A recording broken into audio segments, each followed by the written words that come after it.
Argentina Jordan ম্যাচে কি হতে চলেছে এটি আসলে সবাই অনুমান করতেই পারে। ম্যাচটিতে হয়তোবা হেসে খেলে জিতে যাবে আর্জেন্টিনা। আপনারা জানেন যে আর্জেন্টিনার নকআউট পর্বের প্রতিপক্ষ হিসেবে এরই মধ্যেই তারা পেয়ে গিয়েছে কেপ ভার্দেকে, যারা এবারের বিশ্বকাপে প্রথম খেলতে এসেছে, কিন্তু তারা কিন্তু বিস্ময় উপহার দিয়েছে।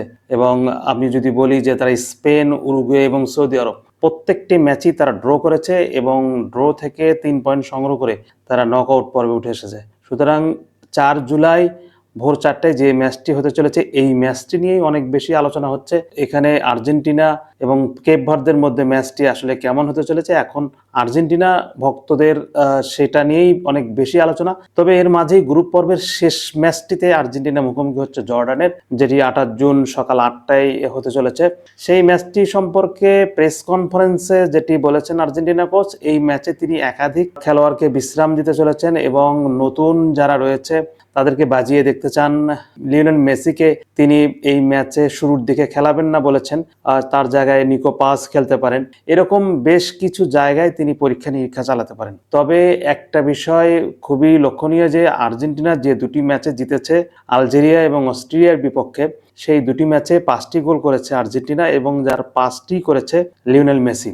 মেসি যেহেতু শুরুর দিকে থাকছেন না, তো এটা দেখার বিষয় যে আসলে আর্জেন্টিনার হয়ে মেসির অনুপস্থিতিতে আলভারেজ, লাউতারো মার্তিনেজরা কিভাবে দলকে এগিয়ে নিয়ে যায় সেটাও একটা দেখার বিষয়। তাছাড়া বড় মঞ্চে মেসি ছাড়া আর্জেন্টিনা কেমন করে সেটাও একটা দেখবার বিষয়। তবে জর্ডান এরই মধ্যেই বিশ্বকাপ থেকে ছিটকে গিয়েছে, তাদের আসলে আর হারাবার তেমন কিছু নেই। এই ম্যাচে যদি তারা আর্জেন্টিনার সঙ্গে একটা শক্ত প্রতিদ্বন্দ্বিতা গড়ে তুলতে পারে সেটি তাদের জন্য বিরাট গর্বের বিষয় হতে পারে। তো সেই জায়গা থেকে আর্জেন্টিনার জন্য এই ম্যাচটি স্রেফ আনুষ্ঠানিকতার।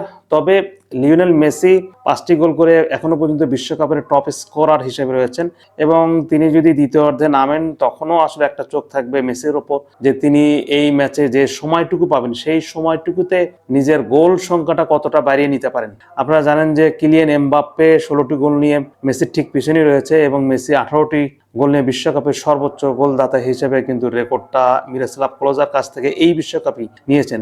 মেসির সামনে সুযোগ রয়েছে জর্ডানের বিপক্ষে গোল সংখ্যাটা বাড়িয়ে নেওয়ার। এখন দেখার বিষয় লিওনেল স্কালোনি মেসিকে কখন মাঠে নামান এবং তারপর মেসির যে পায়ের জাদু, সেই জাদুতে তিনি আরো কয়েকটি গোল করে আর্জেন্টিনাকে এগিয়ে দেওয়ার পাশাপাশি বিশ্বকাপে যে তার এই রেকর্ডটা যদি স্থায়িত্ব পেতে হয় তাহলে অবশ্যই তাকে কিন্তু আরো বেশ কিছু গোল করে এগিয়ে নিতে হবে। সেই সুযোগটা আমার মনে হয় লিওনেল স্কালোনি মেসিকে দেবেন।